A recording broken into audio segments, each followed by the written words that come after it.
করে দিলাম। বুঝলাম উনিও মিথ্যা কথা বলেন। অত উচ্চ শিক্ষিত মানুষটা, অত সুন্দর, যার বাচন ভঙ্গি, যার চোখ দেখলেই প্রেমে পড়ে যায়, যার গল্প শুনতে শুনতে রাতে ঘুমাই, তিনিও মিথ্যা কথা বলেন। আমরা সাংবাদিকরা আজকে ধন্যবাদ বাংলা 52কে আমাকে আমন্ত্রণ জানাবার জন্য। আমি একটা ম্যাগাজিনের সম্পাদক, ওকে বাংলাদেশ ট্যাবলয়েড ম্যাগাজিন। আমি মূলত একজন ব্যবসায়ী। আমার যে মূল সংগঠনটা সেটা হলো জাগ্রত ব্যবসায়ী জনতা, আর যত অঙ্গ সংগঠন যেমন মানবিক কাজ করি, জাগ্রত ব্লাড ডোনার্স ক্লাব, জাগ্রত সেবা, ওকে বাংলাদেশ ট্যাবলয়েড ম্যাগাজিন, এটা উপরে জাগ্রত ওকে বাংলাদেশ ট্যাবলয়েড, একটু কাজ করি ভালোর দিকে। ওই বিষয়ে যাবো না, আমি কি করি না করি দরকার নেই, আমি ব্যবসা করি, এটাতেই থাকি। এবং সাংবাদিকদের বিষয়ে যাবো না। আমি ছোটবেলা থেকেই বা এখনো মানুষ যারা সাধারণ মানুষ তারা সাংবাদিকদের সম্পর্কে উঁচু ধারণা রাখে। কেন রাখে? সাংবাদিক মানেই শিক্ষিত, সাংবাদিক মানেই ন্যায়নিষ্ঠ। এটা আমরা ছোটবেলা থেকে শিখে আসছি। এখনো একটা বড় পার্সেন্টেজ মানুষ তাই রাখে, কিন্তু আসলে কিন্তু তা না। আমরা যারা সাংবাদিকদের বিভিন্ন অনুষ্ঠানে যাই, বিভিন্ন সাংবাদিকদের সাথে মেলামেশা করি, বিভিন্ন সাংবাদিকদের সাথে কথা বলি, আমরা কিন্তু বুঝে ফেলি সাংবাদিক মানে সেই সাংবাদিক আর নাই। এখন সাংবাদিকরা বহু পক্ষে বিভক্ত। এখানে যারা কথা বলে গেলেন একটু আগে স্টেজে, তারা এক পক্ষের মানুষ, তারা একদিকেই কথা বলবেন। আবার আরেকটা অনুষ্ঠানে যাব, তারা আবার আরেক দিকে কথা বলবেন। এই তো চলছে সাংবাদিকদের নিয়ে। সাংবাদিকদের উপর মানুষ নির্ভর করে। একটা পত্রিকায়, আর 2 মিনিট বলি, ভয় পাইলেন নাকি? যেভাবে বললেন মনে 10 মিনিট অ্যালাউ করে দিলেন।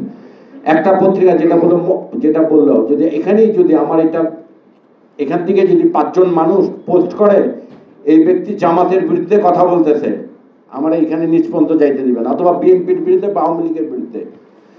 তো এই যে সাংবাদিকদের একটা গুরুত্বপূর্ণ ভূমিকা রয়েছে সাংবাদিকতায়, যে লেখাটা পড়ে মানুষ বুঝবে যে এটাই সঠিক, সেই উপায় এখন বাংলাদেশে নাই। আপনারা যতই গলা ফাটান, এখানে আর্মির মেজর সাহেব আছেন, লেফটেন্যান্ট কর্নেল সাহেব আছেন, দিগন্তের চেয়ারম্যান আছেন, দামি কম দামি বহু দামি সব শ্রেণীর মানুষ আছেন, কিন্তু শেষ মুহূর্তে যায় আমরা একটা সংকর জাতি প্রমাণ রেখে যাই। আমরা সংকর জাতি, আমরা ভুল ভ্রান্তি করব, যাহা বলিব তাহা করব না।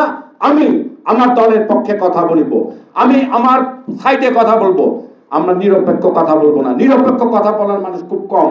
ভীষণ অপছন্দ করে একজন মানুষ, পান্না ভাই।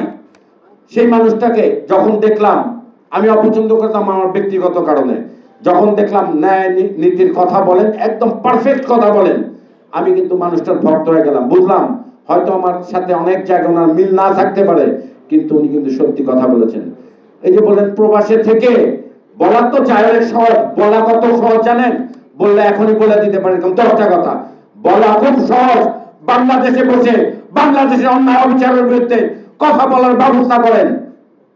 বলা সহজ, করা সহজ না। পান্না ভাই কথা বলেছিল, পান্না ভাই জেলে চলে গেছে। আপনি কথা বলে দেখেন, আপনি জেলে চলে যাবেন। এর জন্যই বলি বলা সহজ, করা সহজ না। সাংবাদিকদের ঐক্য দরকার, সাংবাদিকদের শিক্ষা দরকার। আমি বহু সাংবাদিককে দেখেছি যে সাংবাদিকরা 4টা লাইন লিখতে পারে না, সেই সাংবাদিক হাজার হাজার খুদলে এখানেও পাবো। হাজার হাজার হাজার হাজার সাংবাদিক আছে যারা 4টা লাইন লিখতে পারে না। ওই যে বললেন না সিনিয়র একজন, ভাষানি নেই, অর্ধেক ম্যাগাজিন অর্ধেক পত্রিকায় তো এভাবে ওঠে ভাষানি নেই। এর মতো ভাষানি কি মারা গেল, উনি পুরাটা ভাঙায় বলে নেই। আমার এখানে এমন লোক আছে ভাঙায় না বললে বুঝবে না। ভাষানি নেই মানে ভাষানি একটু আগে মারা গেছে। এরকম এরকম আমাদের ফেসবুকই তো একটা বড় মাধ্যম, টিভি আর দেখি না। এই বড় মাধ্যমে এইগুলিই আসে, এগুলিই দেখি, এগুলির বিরুদ্ধে প্রতিবাদ করি, কিন্তু আমি জানি প্রতিবাদে কোনো লাভ হবে না। আমরা এই মঞ্চে উঠতে পেরেছি, ধন্য হয়েছি, ছবি উঠেছে, ধন্য হয়েছি, এর জন্য এসেছি, কোনো কিছু বদলাবার জন্য আসি নাই। আমরা সংকর জাতি, বদলাবার জাতি নয়। ধন্যবাদ সবাইকে।